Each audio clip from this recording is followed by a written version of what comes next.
तो मैम हम लोग जर्नल में आगे बढ़ते हैं। आपने क्वेश्चन करके नहीं भेजा है। मैंने आपको 2 क्वेश्चन होमवर्क में दिए थे।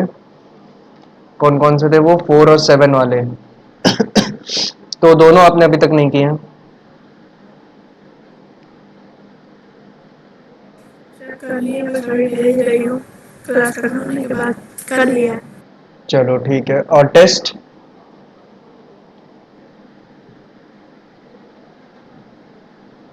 Hello, test test yes sir.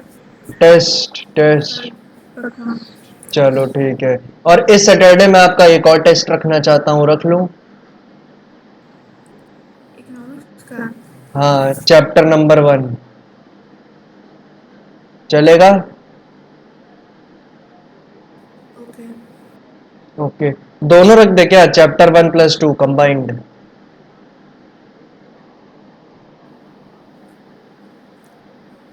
वही कर रख लेते सर पहले। 1 एक एक करके देंगी। 1 में ज्यादा कुछ है नहीं वैसे। 1, लेकिन चलो पहले 1 का दे दो। Transaction relating to goods.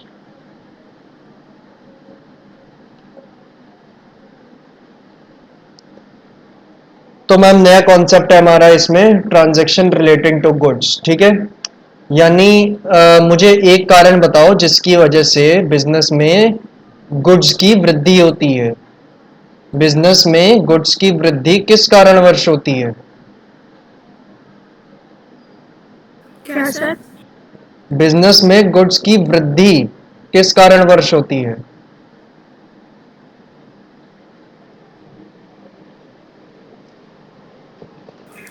खरीदा जाए तो। खरीदा जाए, यानी परचेज की वजह से गुड्स की वृद्धि होती है बिजनेस में। अच्छा अच्छा, एक सवाल मेरा और था मैम। मैम 3 से 4 वाला जो टाइम है अपना, वो आपके लिए फीजिबल नहीं है क्या इस समय? क्योंकि कल भी आप नहीं पढ़ पाई थी उस टाइम पे और आज भी नहीं पढ़ पाई। सर कल गेस्ट आ गए थे और सर बाहर जाना पड़ गया था उस टाइम पे, इसलिए। नहीं तो अगर आपको टाइम चेंज करना हो तो बता दो। टाइम वैसे, टाइम अगर चेंज भी होगा तो या तो आपको ये 6 से 7 वाला टाइम लेना पड़ेगा या तो फिर 9 से 10 वाला टाइम लेना पड़ेगा। तो दोनों में से कौन सा सही है आपके लिए? या फिर 3 से 4 में आप कंफर्टेबल हैं? ये केवल 2 ही दिन की दिक्कत थी। अभी सर जब स्कूल खुल जाएगा तभी दिन वाला टाइम चेंज करेंगे, उससे पहले तो नहीं करेंगे। बाई चांस कभी कभी कुछ हो जाए, अगर मुझे लगता है कि दिन में कहीं जाना है तभी मैं टाइम चेंज करती हूँ सर। अच्छा अच्छा, तो अभी नहीं करने। और वैसे स्कूल तो खुलने ही वाले हैं ना, कब से खुल रहे हैं आपके? 1 सितंबर? शायद हाँ सितंबर में खुल जाए। चलो। तो चलो, गुड्स आप खरीद रही हैं तो उस समय आपके बिजनेस में स्टॉक में वृद्धि होगी, गुड्स की वृद्धि होगी। यही एक लौता कारण है जिसकी वजह से गुड्स गुड्स में बढ़ोतरी हो, आपके बिजनेस में गुड्स की स्टॉक की वृद्धि हो। अब बिजनेस से स्टॉक या गुड्स जाता किन कारणवश है? मुझे जरा वो कारण। सेल्स। सेल्स, नंबर 1 सेल्स आप कहेंगी बिल्कुल। पर मैम सेल्स ही नहीं है, और भी कारण है जिनकी वजह से गुड्स यस सर। बिजनेस से जा सकता है। ठीक है। सेकंड कारण है ड्राइंग्स। Yes sir. हम जरूरी नहीं है कि हमेशा ड्राइंग्स किस में करें, कैश में करें। ठीक है, बिजनेस का जो कैश रखा है वो निकाल ले पर्सनल यूज के लिए, अब बिजनेस के बैंक अकाउंट में जो पैसा है वो निकाल ले पर्सनल यूज के लिए। केवल इसी चीज की ड्राइंग्स करें। ठीक है। हम हो सकता है गुड्स की भी ड्राइंग करें। तो अगर हम गुड्स की ड्राइंग करेंगे तो जर्नल एंट्री क्या होगी? जर्नल एंट्री होगी ड्राइंग्स अकाउंट डेबिट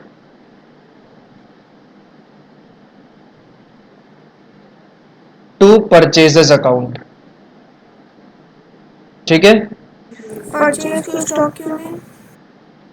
क्योंकि मैम स्टॉक अकाउंट को हम इस चैप्टर में नहीं छेड़ते, आपको याद है शुरू में बताया था। तो इस अकाउंट का नाम ही नहीं लिया जाता इस चैप्टर में, ऐसा एक रूल बना हुआ है। ठीक। तो इसीलिए एक रूल बना कि जब भी आपके गुड्स की वृद्धि हो बिजनेस में, जब भी बिजनेस में गुड्स की वृद्धि हो तो परचेज अकाउंट को डेबिट कर लो। और जब भी आपके पास से गुड्स जाएं सेल्स के अलावा किसी और कारणवश, अगर सेल्स की वजह से जा रहे हैं तो सेल्स अकाउंट क्रेडिट करेंगे, लेकिन अगर सेल्स के अलावा किसी और कारणवश आपके पास से गुड्स जा रहे हैं तो आप परचेज अकाउंट को क्रेडिट कर दीजिए। गुड्स जाए तो परचेज डेबिट, गुड्स जाए तो परचेज क्रेडिट। ठीक है, गुड्स जाए तो परचेज डेबिट, गुड्स जाए तो परचेज क्रेडिट। ठीक है, okay. Okay.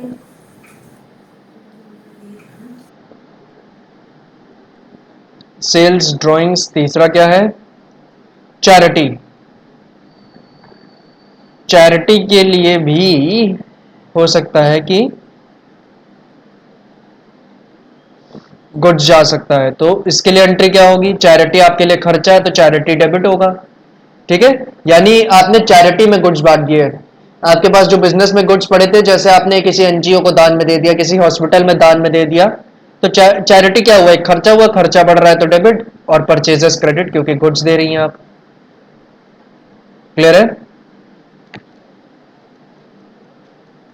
Okay.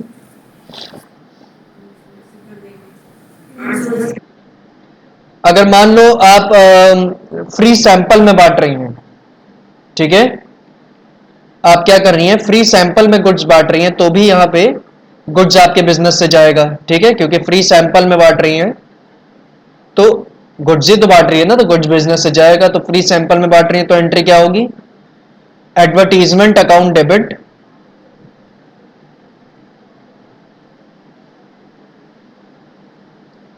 To purchases account. ठीक है, ओके। ई। चैरिटी हो गया, फ्री सैंपल हो गया, और बताओ और क्या हो सकता है?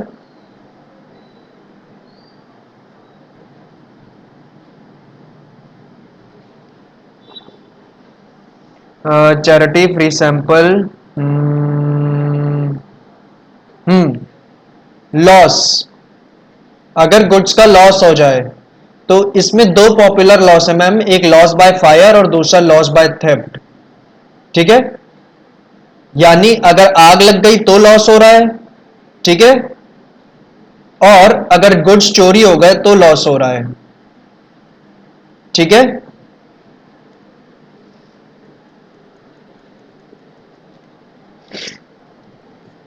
तो मैम इसकी एंट्री आपको क्या लगता है क्या होगी? मान लो जैसे गुड्स में आग लग गई, दोनों की एंट्री मैम सेम ही होगी। ठीक है, क्योंकि दोनों एक ही कैटेगरी की चीजें हैं, दोनों में ही लॉस हो रहा है और दोनों की वजह से गुड्स का लॉस हो रहा है, तो परचेजेस तो क्रेडिट होगा ही, है ना? डेबिट क्या होगा? डेबिट बताओ क्या होगा? डेब लॉस बाय फायर। हाँ, loss by loss fire bye. या लॉस बाय थेफ्ट। ठीक है,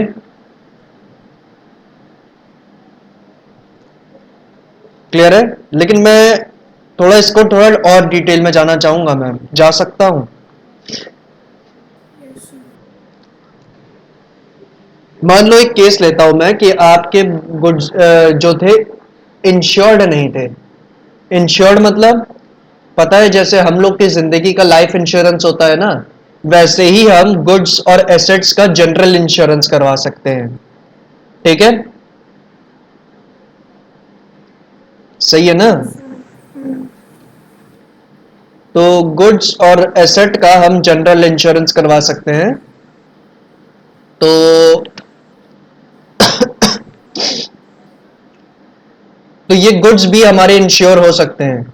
तो अगर मान लो ये गुड्स इंश्योर्ड नहीं थे तो सिर्फ इतनी ही एंट्री होगी।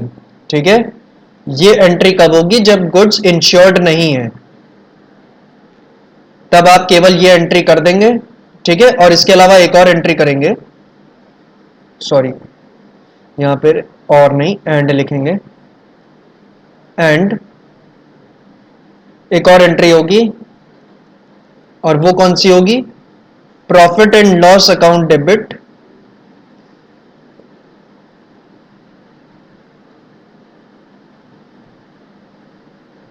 Loss by fire account. Sorry, loss by fire और लॉस बाय थेफ्ट दोनों को कवर करना है ना, तो एलबीएफ ऑब्लिक LBT अकाउंट। ठीक है, ये एंट्री मैं कब कर रहा हूं?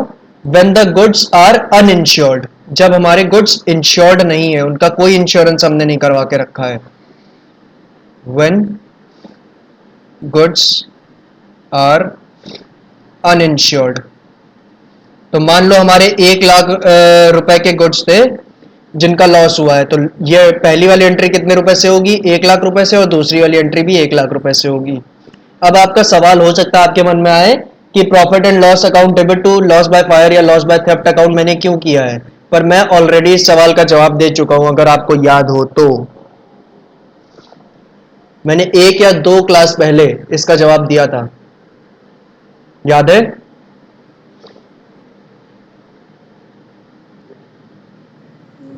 आपने बताया था इसे प्रॉफिट एंड लॉस अकाउंट में शिफ्ट करना है। किस चीज को शिफ्ट किया जाता है प्रॉफिट एंड लॉस अकाउंट में? इंश्योरेंस आपने दिखाया, आग लग गई आपके वेयर हाउस में, उसके बाद आपको इंश्योरेंस कंपनी ने शायद पैसे दे दिए, इसलिए आपने दोबारा एंट्री की है। ये तो ठीक है, लेकिन मैंने आपको ये बताया था, एक नोट भी शायद लिखवाया हो आपको, कि जितने भी नॉमिनल अकाउंट के चीज़ें होती है, यानी जितने भी एक्सपेंसेस लॉस इनकम गेन, जितने भी एक्सपेंसेस लॉस इनकम गेन होते हैं, वो साल की लास्ट डेट यानी 31 मार्च को क्या किए जाते हैं? प्रॉफिट एंड लॉस अकाउंट में ट्रांसफर किए जाते हैं। ये बात आपको एज अ नोट लिखवाई थी ना? तो लॉस बाय फायर या लॉस बाय थेफ्ट भी तो एक लॉस है ना, तो ये एक लॉस है, तो साल की लास्ट डेट यानी 31 मार्च को क्या होगा? ये भी प्रॉफिट एंड लॉस अकाउंट में ट्रांसफर किया जाएगा। और ट्रांसफर करने का तरीका मैंने आपको बताया था, अगर ये डेबिट है, अगर ये डेबिट है तो इसको क्रेडिट कर दो। क्यों? क्योंकि ट्रांसफर करने के लिए हमें इस अकाउंट को कैंसिल करना पड़ेगा, और कैंसिल करने के लिए क्या करोगे? अगर डेबिट है तो क्रेडिट कर दो, उतने ही अमाउंट से तो कैंसिल हो जाएगा। ठीक है, और इसको क्रेडिट किया तो प्रॉफिट एंड लॉस को डेबिट करना पड़ेगा। ठीक है, ये बात आपको कुछ कम समझ में आई थी, ये ट्रांसफर करने का तरीका क्या होता है? ठीक, ये आपको उस दिन कुछ कम समझ में आई थी, तो आज मैं आपको इसके ऊपर एक आध सवाल दे दूंगा, तो शायद आपको और अच्छा समझ में आए। ठीक, लेकिन अभी आपको इतना पार्ट समझ में आया, व्हेन गुड्स आर अनइंश्योर्ड, क्योंकि अब मैं पढ़ने जा रहा हूं व्हेन गुड्स आर इंश्योर्ड के ऊपर। अगर गुड्स इंश्योर्ड है तो हम एंट्री क्या करेंगे? तो मैम अगर गुड्स इंश्योर्ड है ना, तो आप सबसे पहले करेंगी loss by fire account debit, मतलब आग लगी है तो लॉस बाय फायर या लॉस बाय थेफ्ट तो डेबिट होगा ही, आप नुकसान होने की तो एंट्री लिखेंगी। ठीक है, पर मैम सवाल क्या उठता है ना, कि आपका जैसे 100% का लॉस हुआ, यानी 100% का। ठीक, अब इसमें से आपको इंश्योरेंस कंपनी जितना इंश्योर कर दे, इंश्योरेंस कंपनी कभी पूरा पैसा वापस नहीं करती जितने का लॉस हुआ है, हमेशा 100% पैसा नहीं देगी। जैसे आपका 1 लाख रुपए का नुकसान हुआ, ठीक है, तो आपको इंश्योरेंस कंपनी 1 लाख रुपए नहीं दे देगी आके। ठीक है, सही बात है कि नहीं? हाँ, कल आपने मेरा एक स्टेटस देखा था ना, finally I got it after 4 months वाला। क्या? कल कल आपने मेरा व्हाट्सएप स्टेटस देखा था जो मैंने लगाया था? क्या लगा था? चलो, मेरे ख्याल से नहीं देखा। मैंने अपने एक फोन की फोटो लगाई थी, मेरे ख्याल से अभी नहीं पड़ी होगी वो स्टेटस पे। आप नहीं पड़ी है? तो मैंने अपने फोन की फोटो लगाई थी, जो कि मुझे 4 महीने बाद मिला, क्योंकि वो चोरी हो गया था आलमबाग से। ठीक है, आलमबाग में था जब चोरी हुआ था। तो अगर मान लो मैंने उसका इंश्योरेंस करवाया होता, तो वो फोन मुझे पड़ा था 16,000 का। ठीक है, 16,000 का मैंने खरीदा था पिछले साल दिवाली में। तो अगर मेरे पास उस फोन का इंश्योरेंस कर, वो एडिशनल इंश्योरेंस का आता नहीं है, बजाज अलायंस वगैरह करवाते हैं कि फोन को इंश्योर करवा लो, और ठीक, तो अगर मैंने उसको इंश्योर करवाया होता मैम, तो ये बताओ क्या बजाज अलायंस वाले मुझे पूरा 16,000 दे देते? नहीं देते ना। पहले तो वो जो 6 महीना मैंने उसको इस्तेमाल किया था, उसके कुछ पैसे काटते हैं ना, और फिर कुछ पैसे वो अपनी तरफ से काटते। कभी मान लो 6 महीने के वो काट लेते, मान लो 4,000, तो उसको इफेक्टिव कीमत निकलती है आज के डेट में उनके हिसाब से 12,000, तो वो ये 12,000 भी पूरे ना देते, इसमें भी केवल 60 या 70% या 80% बहुत ज्यादा दे देते, ठीक है, लेकिन पूरे पैसे ना देते। ठीक, तो कोई भी इंश्योरेंस कंपनी अगर आपका सामान चोरी हो रहा है या नुकसान हो रहा है तो पूरा पैसा वापस नहीं करती है, ठीक है। जी सर। वो अगर आपका 100% का लॉस हुआ है तो मान लो इसमें से 60 to 80% ही वापस करेगी मैक्सिमम, 60 to 80% मैक्सिमम वापस करेगी। तो मैम इंश्योरेंस कंपनी ने जो पैसा वापस कर दिया, अब इंश्योरेंस कंपनी पेमेंट कर रही है तो जाहिर सी बात है चेक में पेमेंट करेगी, बैंक में पेमेंट करेगी, तो आप बैंक अकाउंट डेबिट कर लेंगी। ठीक, जितना पैसा दे दिया, मान लो 60% पैसा दे दिया है लॉस का, 60% पैसा दे दिया तो 60% अमाउंट से आप बैंक डेबिट कर लेंगी, या 60% छोड़ दो, 1 लाख का नुकसान हुआ, मान लो 60,000 रुपीज का पैसा बैंक इंश्योरेंस कंपनी ने दे दिया, ठीक है। इसके इससे पहले एक और एंट्री कर लो, ठीक है। 1 लाख रुपए का आपका लॉस हो रहा है मैम, लॉस बाय फायर है, लॉस बाय थेफ्ट, चाहे जिससे मानना हो उसकी वजह से 1 लाख रुपए का आपका लॉस हो रहा है और इंश्योरेंस कंपनी ने एक्सेप्ट किया है क्लेम 60%। इंश्योरेंस कंपनी ने कहा है कि 60% पैसा हम दे देंगे, उससे ज्यादा पैसा नहीं देंगे। तो सबसे पहले हमें क्या करना होगा, इंश्योरेंस कंपनी को डेटर बना के डेबिट करना होगा। ठीक, अगर आप लॉजिकली सोचे, अगर इंश्योरेंस कंपनी ने कह दिया है कि इसलिए 1 लाख में से 60,000 रुपए हम दे देंगे, तो 60,000 रुपए अगर हमें उससे लेने तो इंश्योरेंस कंपनी तो हमारी डेटर हुई ना।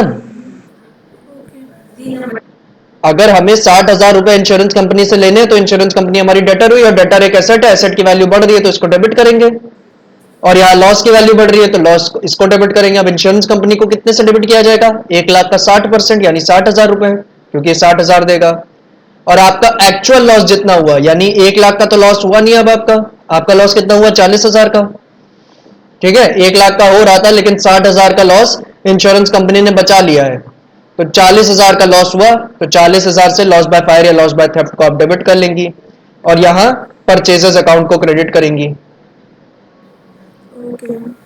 1 लाख रुपए। उसके बाद सेकेंड एंट्री होगी,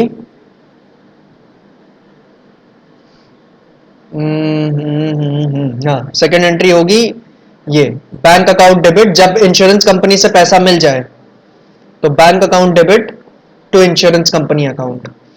सर कैश क्यों नहीं कर सकते मैम, ज्यादा मेरे ख्याल से ऐसी कोई इंश्योरेंस कंपनी नहीं है जो आपको नगद पैसा दे, सब आपके बैंक में ट्रांसफर करती हैं, ठीक है। Okay.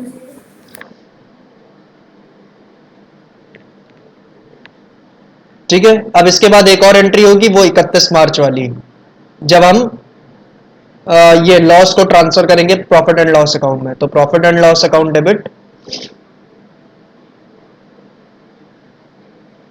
To loss by fire या लॉस बाय थेफ्ट अकाउंट,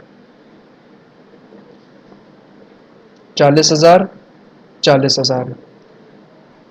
अब जरा मैम यहीं पे देख लो कि ये ट्रांसफर मैं कैसे कर रहा हूं, उस दिन आपको इसी चीज में दिक्कत थी ना कि ये प्रॉफिट एंड लॉस अकाउंट में ट्रांसफर कैसे किया जाता है। मैम पहले तो आपको रूल याद रखना पड़ेगा कि 31 मार्च की तारीख को हम क्या करते हैं, जितने भी एक्सपेंसेस लॉस इनकम गेन हमारे बुक्स ऑफ अकाउंट्स में है उन सभी को प्रॉफिट एंड लॉस अकाउंट में ट्रांसफर कर दिया जाता है। ये एक रूल बना हुआ है और इस रूल को आपको हमेशा फॉलो करना है कि 31 मार्च की तारीख को जितने भी एक्सपेंसेस लॉस इनकम गेन आपके बुक्स ऑफ अकाउंट्स में उनको प्रॉफिट एंड लॉस अकाउंट में ट्रांसफर कर देना, और ये सिर्फ 31 को होगा, ना एक तारीख आगे ना एक तारीख पीछे, ठीक इसी तारीख पे होगा। क्यों, क्योंकि इस दिन साल खत्म होता है, ठीक है। चलो ओके।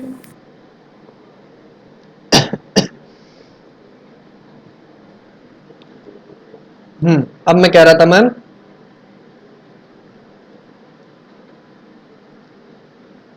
अब ऐसा करते क्यों हैं कि यहाँ इस तरीके से हम ये ट्रांसफर एंट्री कैसे पास करते हैं। तो मैम जब हमें ट्रांसफर एंट्री पास करनी होती है ना, तो हमें क्या ज़रूरी है कि ये लॉस को हमें जिस चीज़ को हम ट्रांसफ़र करके ख़त्म करना चाहते हैं, जैसे कि यहाँ पे लॉस को ख़त्म करना चाहते हैं ना, तो हमें इस लॉस के अकाउंट को पूरी तरह ख़त्म करना होगा, ठीक है, पूरी तरह बंद करना होगा। तो अगर इस लॉस के अकाउंट को बंद करना है तो क्या तरीका होगा? ये हमारी बुक्स ऑफ अकाउंट्स में आया कैसे? यहाँ पे डेबिट होके, है ना? ये लॉस का अकाउंट हमारे बुक्स ऑफ अकाउंट्स में आया कैसे? यहाँ पे डेबिट होके ना। तो अगर इसको कैंसिल करना है तो जितनी अमाउंट से इसको यहाँ पे डेबिट किया है उतनी ही अमाउंट से इसको यहाँ क्रेडिट कर दे, तो ये हमारी बुक्स ऑफ अकाउंट से हमेशा के लिए खत्म हो जाएगा, ओके। ठीक है। तो इसको 40,000 से डेबिट किया था, 40,000 से क्रेडिट किया, तो ये हमारी बुक्स ऑफ अकाउंट से खत्म हो जाएगा हमेशा के लिए। और क्योंकि इसको यहाँ क्रेडिट किया तो यहाँ profit and loss account debit कर लिया है, ठीक है, ठीक है। क्योंकि इसको अगर इसको क्रेडिट किया है तो कुछ ना कुछ डेबिट पे लिखना होगा, तो डेबिट में किसको लिखा? प्रॉफिट एंड लॉस अकाउंट को, क्योंकि इसको ultimately profit and loss account में ट्रांसफर करना है ना, ठीक है। तो ये था मैम मेरा ट्रीटमेंट किसके लिए? व्हेन गुड्स आर इंश्योर्ड, ठीक है। आपने दोनों चीजें नोट कर ली है ना?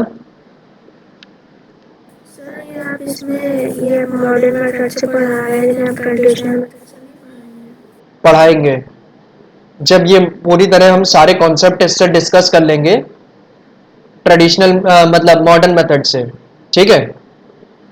सारे के सारे कॉन्सेप्ट जब मॉडर्न मेथड से डिस्कस कर लेंगे उसके बाद आपको ट्रेडिशनल मेथड से करना सिखा देंगे, ठीक है। कवर दोनों करेंगे। ट्रेडिशनल एमसीक्यू के लिए बहुत इंपॉर्टेंट है, ठीक है, तो उसको भी कवर करेंगे। लेकिन अगर सब्जेक्टिव हुआ तो मॉडर्न काम आएगा, क्योंकि तब आपको न्यूमेरिकल सॉल्व करने होंगे, न्यूमेरिकल कम टाइम में सॉल्व करने होंगे, तो कम टाइम में आप मॉडर्न मेथड को ही यूज करके न्यूमेरिकल सॉल्व कर सकती हैं, ठीक। ओके। अब देखते हैं कि आपका स्कूल करता क्या है, कि सब्जेक्टिव पेपर लेगा कि ऑब्जेक्टिव लेगा। लेकिन अगर स्कूल खोले ले रहा है तो फिर सब्जेक्टिव लेगा वो। चलो नोट कर लिया कि नहीं, कि टाइम चाहिए नोट करने के लिए इसको? नहीं नहीं हो गया। हो गया।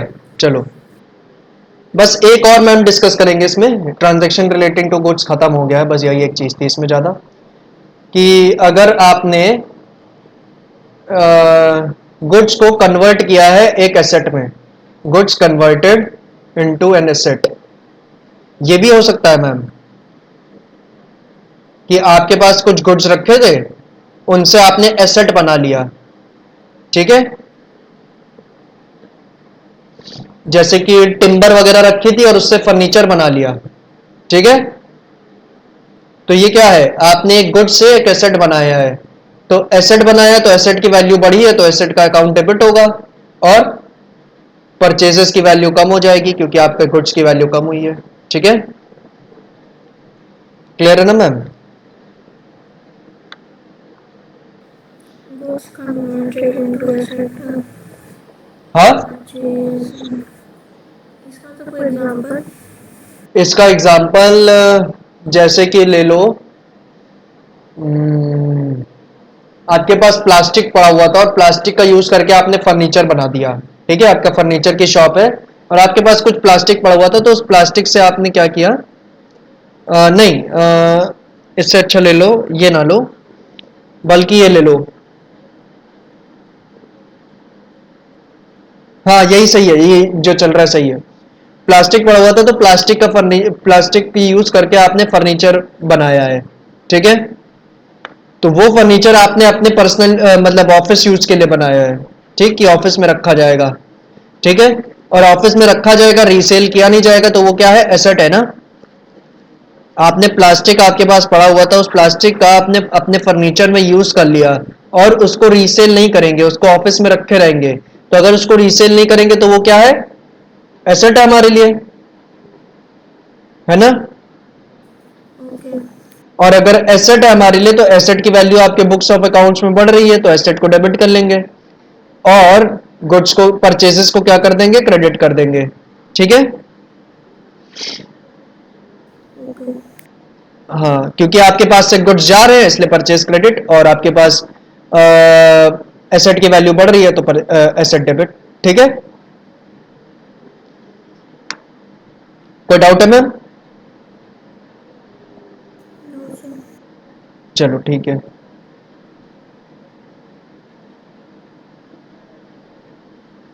चलो फिर,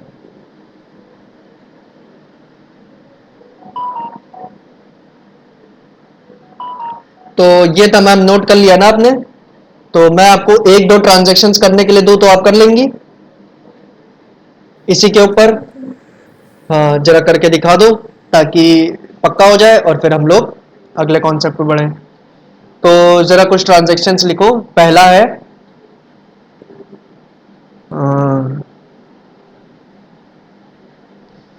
goods withdrawn by the owner of 15,000 रुपए फॉर पर्सनल यूज।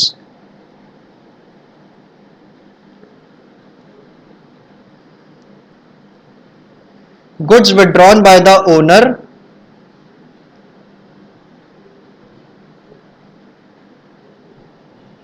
ऑफ 15,000 रुपए for personal use. Goods distributed as free sample. Sir एक सेकेंड। अच्छा,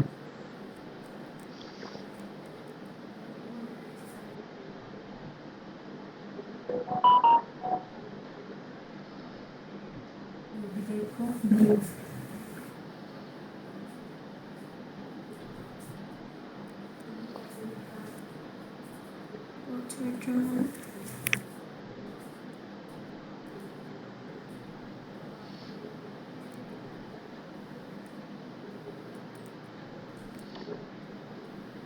ठीक है, बोलूं? Goods distributed as free samples 4,000 रुपए। हाँ लिख रही हूँ, एक सेकेंड।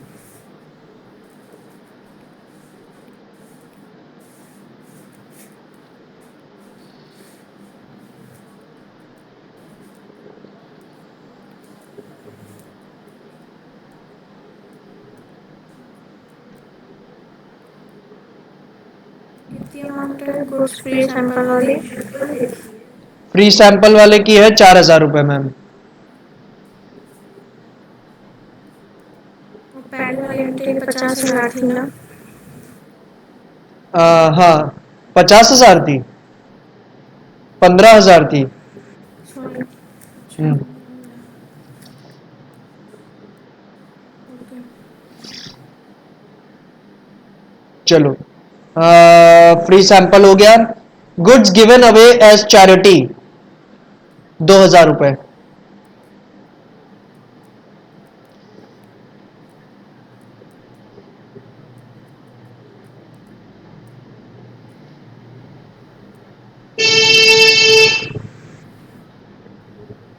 ठीक है। Yes sir. Timber used for making office furniture 20,000 रुपए।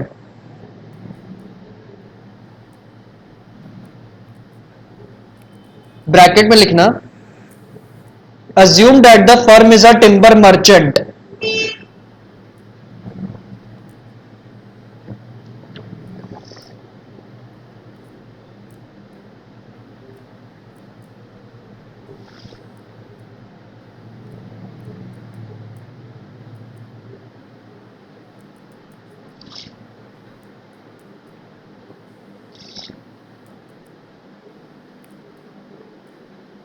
मैम ये चार करने हैं आपको, करिए।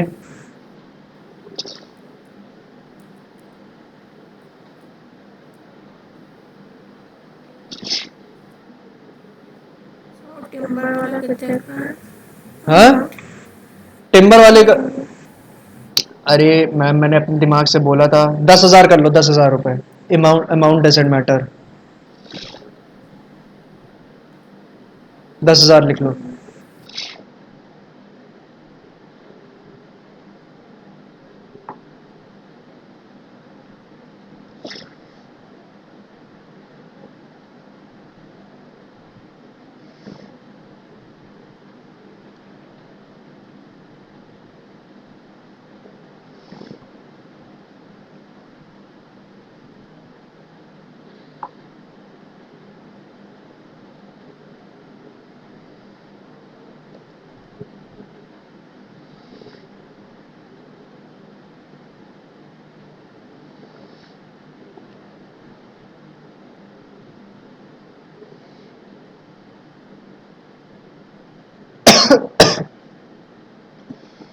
4 एंट्री है मैम, 2 मिनट में कर लीजिए फटाक से।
ओके।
हुआ मैम?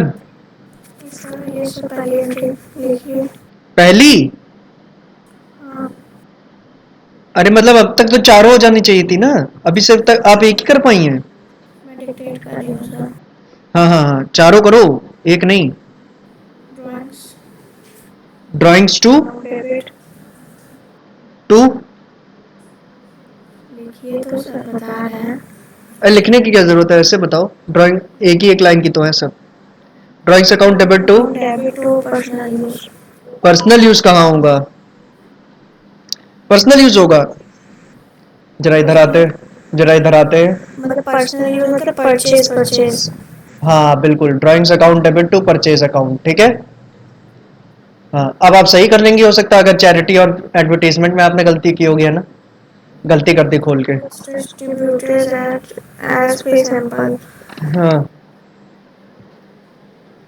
फ्री सैंपल बताओ। Free sample account debit to purchase. बिल्कुल गलत है, फ्री सैंपल नाम का कौन अकाउंट ही नहीं था, ये तो हमने बताया नहीं है।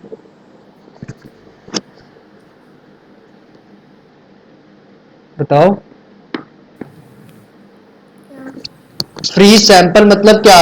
अगर आप कोई चीज फ्री सैंपल में बांट रही हैं तो क्या कर रही हैं?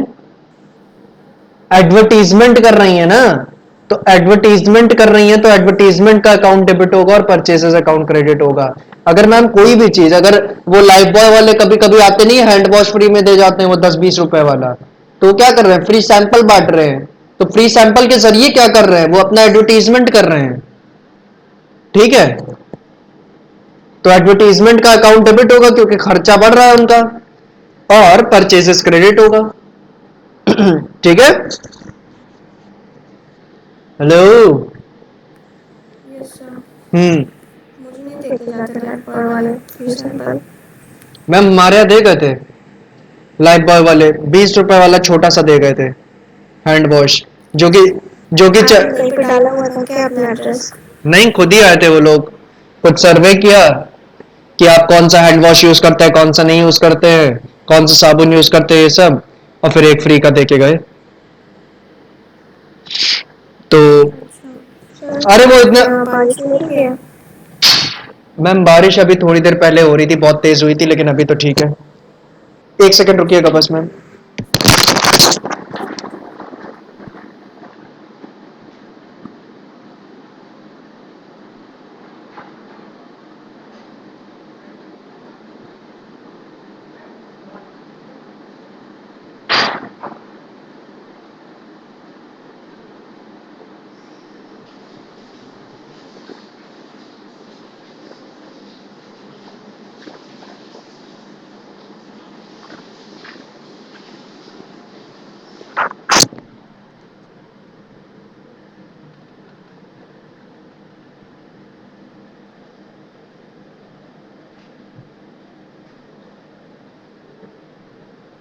हेलो। हाँ मैम। Yes sir. हाँ तो मैं यही कह रहा था, तो मैम वो इतना छोटा था कि वो 4 दिन में ही खत्म हो गया था, ठीक है। तो वो देना ना देना बराबर था लाइफ बॉय वालों का। चलो अब अगले वाला बताओ। कोई प्रोडक्ट में देंगे वो हाँ सैंपल के तौर पे। हाँ, सैंपल के तौर पे दिया भी इसलिए जाता है ताकि आप बड़ी चीज लें, है ना। हाँ, पर हमको पतंजलि वाला अच्छा लगता है तो हम वही लेते हैं, हैंड वॉश और टूथपेस्ट हम वही लेते हैं, क्योंकि हमारे दांतों में प्रॉब्लम भी थी कुछ, और पतंजलि वाला टूथपेस्ट काम आया, तो उसके बाद से हम वही यूज करते हैं अच्छा, ठीक करने। दंत कांति। हाँ, दंत कांति। चलो ये goods given away as charity, इसका बताओ। Advertisement account debit to purchase. Charity कहाँ एडवर्टीजमेंट होता है? चैरिटी तो दान होता है ना। सैंपल बांटना मतलब एडवर्टीजमेंट है, आप अपने बिजनेस का प्रमोशन कर रही हैं।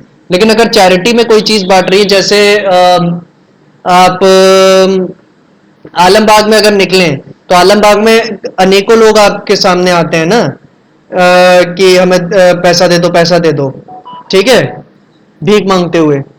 तो मैं ये कह रहा हूं कि उनको जो आप पैसा दे रही हैं, वो पैसा आप उनसे ले तो सकती नहीं है, है ना। ना उनसे आपको फ्यूचर में कोई रिटर्न आएगा कि वो आके आपके बिजनेस का सामान खरीदेंगे, ऐसा तो कुछ है नहीं। वो तो उनको जो पैसा दे दिया वो आपने एज अ दान समझ के ही दिया है ना, तो वो चैरिटी होता है कि आप, charity account debit to purchase. जी, कि चैरिटी का मतलब होता है आप कुछ रिटर्न में एक्सपेक्ट नहीं करती सामने वाले से। ठीक है, ओके। अब बताओ। हाँ, चैरिटी और एडवर्टीजमेंट में ये फर्क कि जियो ने जब लगभग 9 महीने फ्री इंटरनेट दिया था तो वो फ्री सैंपल था कि वो एक चैरिटी था। Free sample. फ्री सैंपल था ना, क्योंकि अल्टीमेटली उसका ऑब्जेक्टिव क्या था जो वो आज कर रहा है कि लोगों को, हालांकि सस्ते में सर्विस दे रहा है अच्छी रेट में भी, लेकिन लोगों से पैसा तो चार्ज करना था उसको। ठीक है, तो लोगों को उसके सिम के एडिक्ट बनाना, तो ये उसका अल्टीमेट ऑब्जेक्टिव था, तो उसने चैरिटी बिल्कुल भी नहीं की। ठीक है, और उस समय लोगों को, काफी लोगों को लगा था चैरिटी कर रहा है, खासकर जब उसने एक्सटेंशन पे एक्सटेंशन दे रहा था वो सिम का। ठीक, चलो लास्ट वाला बताओ। टिम्बर यूज फॉर मेकिंग, ये वाला। Timber use for making furniture. सही फुल एंट्री क्या थी? Timber use for making furniture. Office furniture 10,000 रुपए। Assume that the firm is a timber merchant. हाँ, तो ये है। हाँ, इसका भी यही होगा। ड्राइंग्स नहीं, हाँ। ड्राइंग्स क्यों? आप घर का फर्नीचर थोड़ी बनवा रही हैं, ऑफिस का फर्नीचर बनवा रही हैं। इन्वेस्टमेंट। ड्राइंग्स तो केवल पर्सनल यूज के लिए आता है। Investment account debit to purchase. Investment क्यों? ये तो आपको सबसे लास्ट में बताया था यहाँ पे कि अगर आप गुड्स की मदद से कोई एसेट बनाए ले रही हैं, ठीक है, तो वो जो व्यक्ति था वो टिम्बर का मर्चेंट है ना, यानी टिम्बर का व्यापारी है, तो टिम्बर उसके लिए क्या होगा? गुड्स होगा। होगा कि नहीं बताओ? अगर वो व्यक्ति टिम्बर का व्यापारी है तो टिम्बर उसके लिए क्या होगा? गुड्स होगा। तो गुड्स का कन्वर्जन करके वो एक एसेट बना रहा है, यानी फर्नीचर। गुड्स का कन्वर्जन करके वो एक एसेट बना रहा है, यानी फर्नीचर। तो फर्नीचर क्या होगा? डेबिट, और परचेजेस क्या होगा? क्रेडिट। ठीक है, asset debit to purchases account. तो आपकी एंट्री क्या होगी? Furniture account debit 10,000 to purchases account. अच्छा मैम, मैंने आपको नरेशन देना सिखाया है कि नहीं अभी तक इसमें? नहीं सर। नरेशन नहीं सिखाया, चलो वो खैर 10-15 मिनट का ही काम है, और उसके आधे नंबर मिलते हैं। ठीक है, हर एंट्री पे आधे नंबर मिलते हैं उसके। सर आप तालकटोरा रोड से आते जाते हैं आरामबाग की तरफ।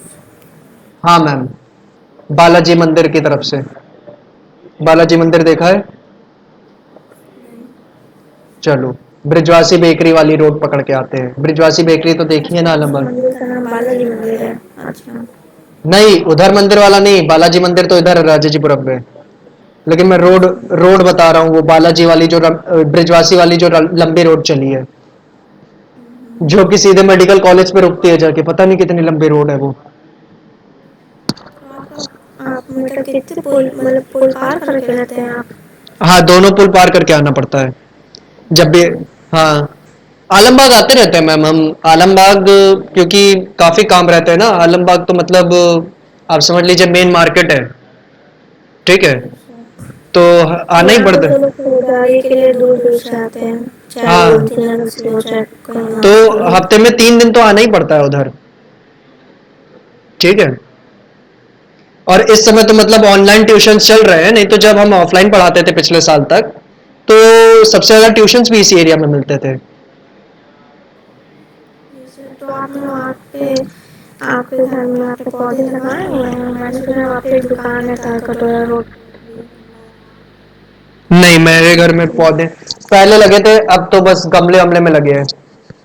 ठीक है, पहले तो मतलब पूरा खेत खेत भी था पीछे, लेकिन अब उसको तोड़वा के कमरे बनवा दिए, तो बस गमलों में ही जो लगा है लगा है। नहीं, मैंने पहले, सुना है वहाँ पे हाँ, वो एक दुकान चलती है वो गार्डनिंग की है, बीज भंडार। हाँ वो सब तो है। फास्ट फूड इधर का बहुत अच्छा है। आलमबाग का फास्ट फूड नहीं अच्छा है, राजेशपुरम का फास्ट फूड काफी अच्छा है, ये तो है। लेकिन आलमबाग की वैसे मार्केट बहुत अच्छी है, जनरल चीजों की। मतलब ये आलमबाग में, राजाजीपुरम साइड। आलमबाग में फास्ट फूड अच्छा है पर आलमबाग में फास्ट फूड महंगा है। राजेशपुरम में वही चीज सस्ती है। आप जैसे बाबा का ढाबा का रोल खाती है 35 रुपए में, तो यहाँ पे अच्छा रोल आपको 15-20 रुपए में मिल जाएगा। बाबा के ढाबे का तो बहुत नाम है। हाँ, उसी का सबसे पॉपुलर है पूरे आलमबाग में, उसका और नारायण का। तो नारायण का भी तो, नारायण का तो चाहे 40 का हो गया है। खैर चलो, थर्ड वेव आने वाली है, अब बाहर का खाना बंद कर देना चाहिए। मैं आई थी आज दिन ही में, राजाजीपुरम साइड से निकली थी ना, अच्छा अच्छा। तभी तो मैं दिन में क्लास नहीं कर पाई थी। चलो, कोई नहीं। मैं दो ट्रांजैक्शन आपको और देना चाहता हूँ, वो लॉस वाले पे करेंगी? ले लो। गुड्स डिस्ट्रॉयड बाय फायर, पहला ट्रांजैक्शन है goods destroyed by fire worth 50,000 rupees, full stop. These goods were not insured, full stop. Goods destroyed by fire, फिर worth 50,000 rupees, full stop. These goods were not insured. याद है ना, इस loss वाले में मैंने आपको दो पॉइंट्स बताए, एक नॉट इंश्योर्ड, एक इंश्योर्ड। तो ये नॉट इंश्योर्ड वाला हो गया।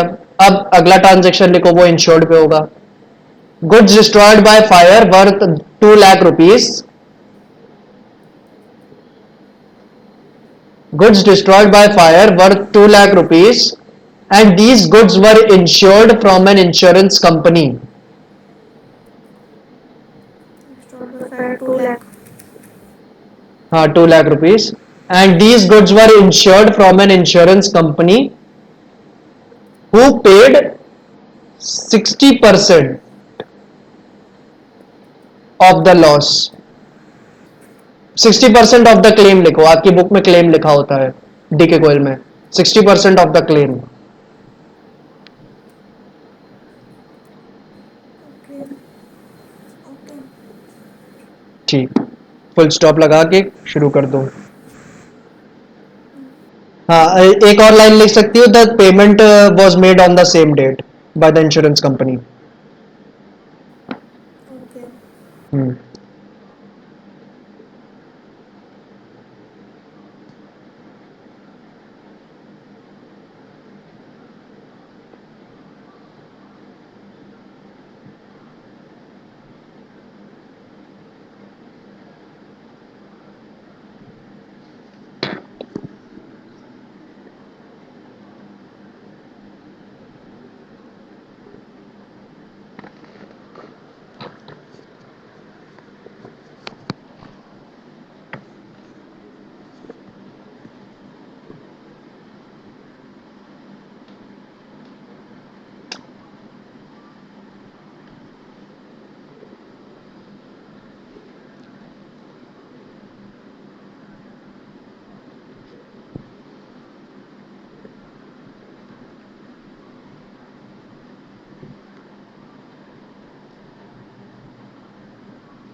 Hello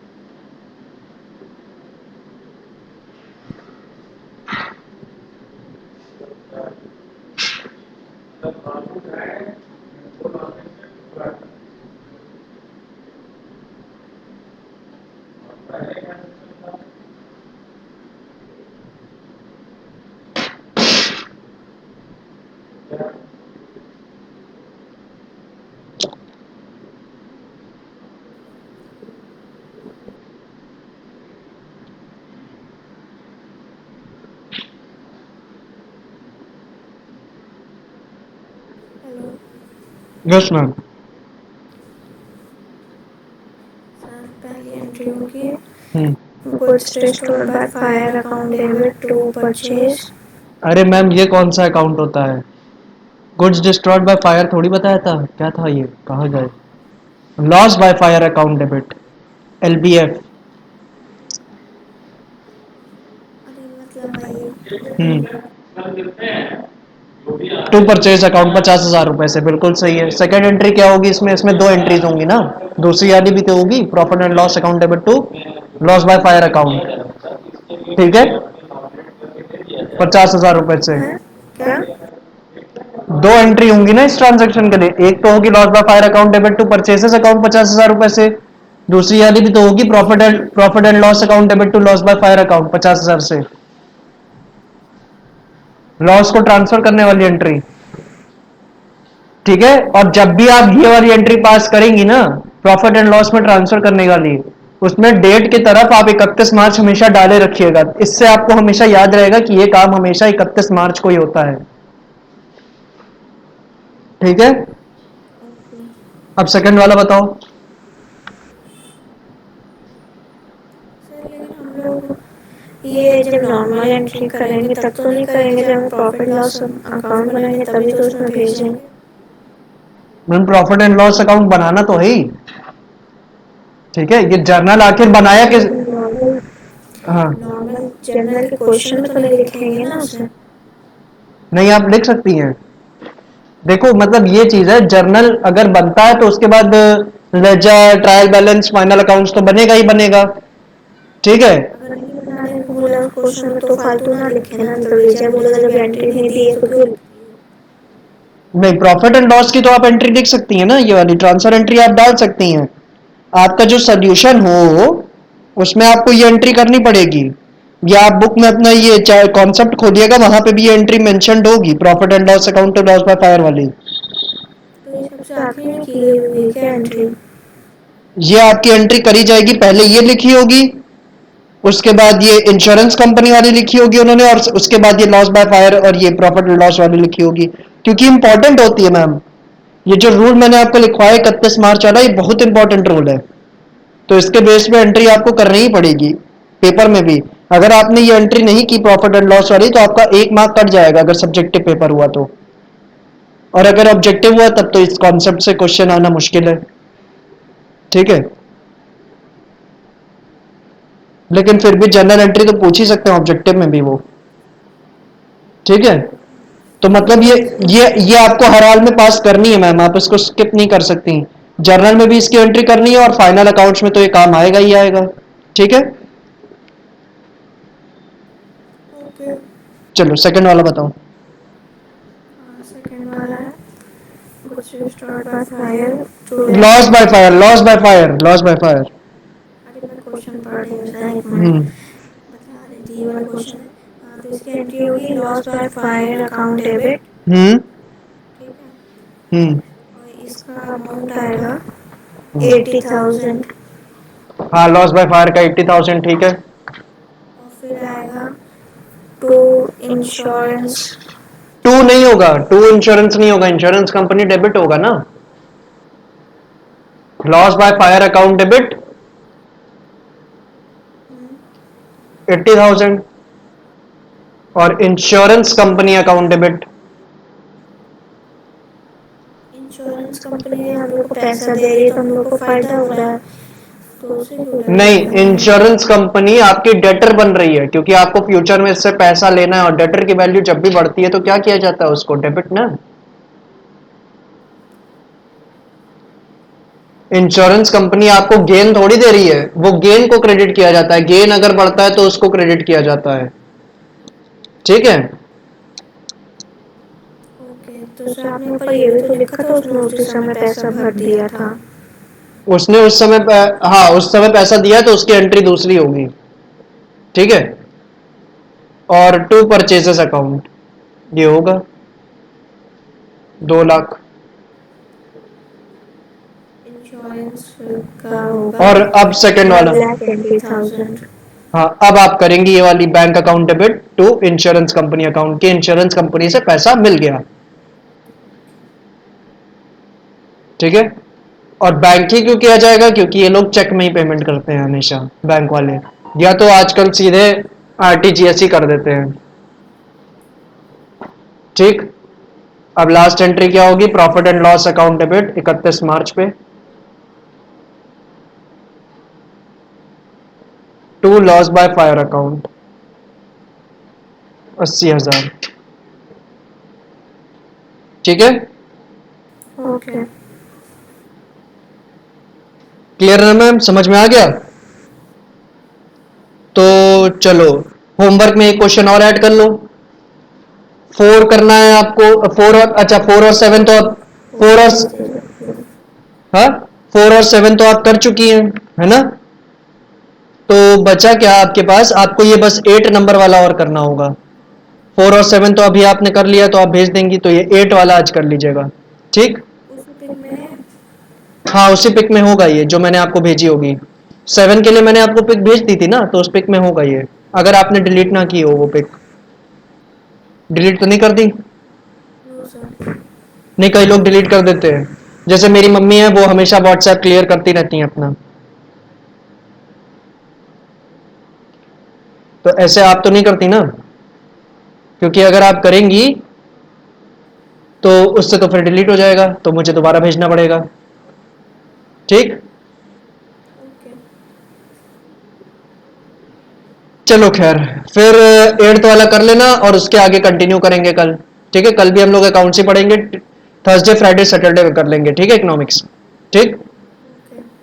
okay. Okay ma'am. कल सर दिन का टाइम रखिए। कल दिन में 3 से 4 ना, पक्का। इकोनॉमिक्स का टाइम पेंडिंग है शायद। हाँ, पेंडिंग पेंडिंग तो मैम, वो भी कल वाला भी तो हो गया अब, ठीक है। तो हाँ, तो इकोनॉमिक्स का आप सर कल तीन आप होंगे, 2:30 से ही ले लीजिए। तीन तीन हो गए अब तो, चलो 2:30 से कर लेंगे, ठीक है। ठीक है। कल समय है ना, ऐसा तो नहीं होगा कल आप फिर फोन करेंगी और कहेंगी सर आज समय नहीं है, आज फिर शाम को, पक्का है कल समय है? अभी तक तो लग रहा है यही सर। चलो ठीक है, फिर यही मानते हुए कल की क्लास 2:30 पे रख लेते हैं, ठीक है। ओके। चलो मैम।